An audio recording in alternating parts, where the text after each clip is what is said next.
This has been a problem. I've set up several organizations to gather money. www.verminthuntingoutsidespaceshipsalien.bigfoot.com. Well, I devised a team of highly trained operatives of the military. I got Leroy, who has 8 years of Marine experience, highly trained, one of the best of the best. Name's Jenkins, Leroy, Sergeant First Class. We was set on assignment. There's 17 of us. We was behind enemy lines for more than a fortnight. We felt safe because we had people watching above us, make sure no bogey came down on top of us. But I guess what they didn't see was the big hairy motherfucker that came out the bush. And first I checked myself to make sure I didn't shit myself. And after that was alright, we crept on him and got a better look on him. He had feet the size of Manhattan. So we decided to flank him. You know, we were going to get this fucker. And we set the flank and we caught him peeking out. He was eating something. We thought we got this together now.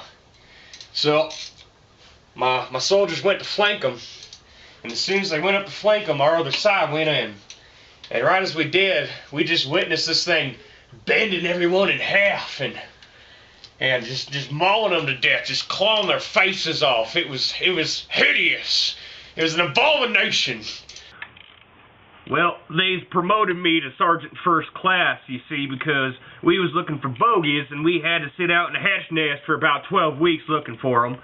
After we done got him, we set out on an echo mission. That wasn't nothing but a thing. We got that done early.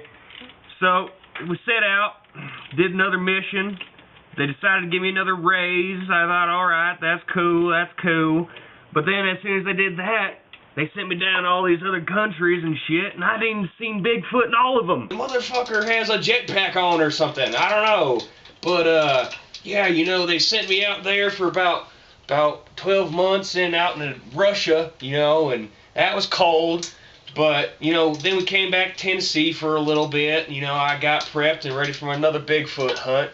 One morning we came out and all the chickens had no feet on them. And, we didn't really know what to think of it because all the good meat was still there. So we ate them, and, you know, next morning we came out, and all the cows had the eyeballs plucked clean out of the skull. And we thought, well, there's still a lot of good meat on it, so we ate it. And then the next morning we came out again, and all the goats had pistols in their hands. They had killed themselves. The goats committing suicide. I mean, we just had to have an answer for it. And the police, you know, just told us not to have, you know, any kind of concern or not to think about it ever again. And once he left, we done thought those goats committed suicide. Nah, Bigfoot done got to them. That's what happened. We need to go out there and find revenge for their goats. Bigfoot made everyone think I was crazy. He done killed my men. He sent me to years of therapy. He kicked me out of the military, because of course thinking I'm crazy, thinking that I done believed him. So you know what I'm going to do? I'm going to take his feet, stick them right there above my mantle and tell him, kids, that's Bigfoot. He did exist and I got the fucker. I got Ignis. Ignis is a southern-born hillbilly boy who just knows what's right. He's got a set path in life and he rides it. Ignis. A few days after I found the remains of my dog out of the forest, when I heard in the local paper that a man named Jethro was coming to have a town conference. He said he was looking for volunteers to help him find and capture the alleged Bigfoot. Each and every one of us have had our own personal experience regarding the Bigfoot, but we have not encountered him as a group just yet. Well, it was a dark night, and me and my buddies just finished up a nice game of beer pong, actually.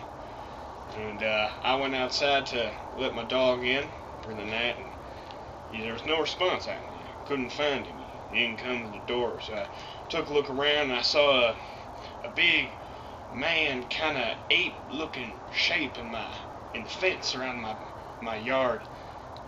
So I grabbed my rifle, a few of my buddies, and went out to the forest and started excavating for my dog. Next morning we came across his bones and remains of my dog, and some big footprints leading away from the scene. Well, footprints that we saw in the forest floor was very big feet. Came from a very large animal. No man I know or ever heard of ever had these big feet. And from my calculations, I would assume that this creature approximately was maybe 10, 12, 13, 14 feet tall. He saw this giant shape of maybe a giant ape man or a large vermin. And he tried to get a couple of shots off, but he said that this creature, whatever it was, it would seem like it would be in one position, in one spot, and then all of a sudden, he'd be somewhere over there, as if he magically disapparated and reapparated over there. And he said that he had never seen anything like it. He'd never seen a creature so big who could move that fast. Well, there's been some kind of argumentation amongst our group of what to do with the Bigfoot should we find it and possibly capture it. Personally, I think that we should gut it to pieces. This animal is dangerous. This animal is hostile to any other living creature, and it poses a very big threat to other living creatures on this earth, and it must be eliminated. Other members of my crew, Jethro, some part of him believes that it'd be better to capture the creature, perhaps exploit it in some way, shape, or form. But I believe that this creature is dangerous, and it needs to be exterminated. Some bitch raped my wife and killed my dog. Scientifically, we do not know what it is. This is an animal, okay? This kills people and livestock. This is a dangerous thing that needs to be put down if dangerous. If not, I will capture it. But if it is dangerous, I will kill it.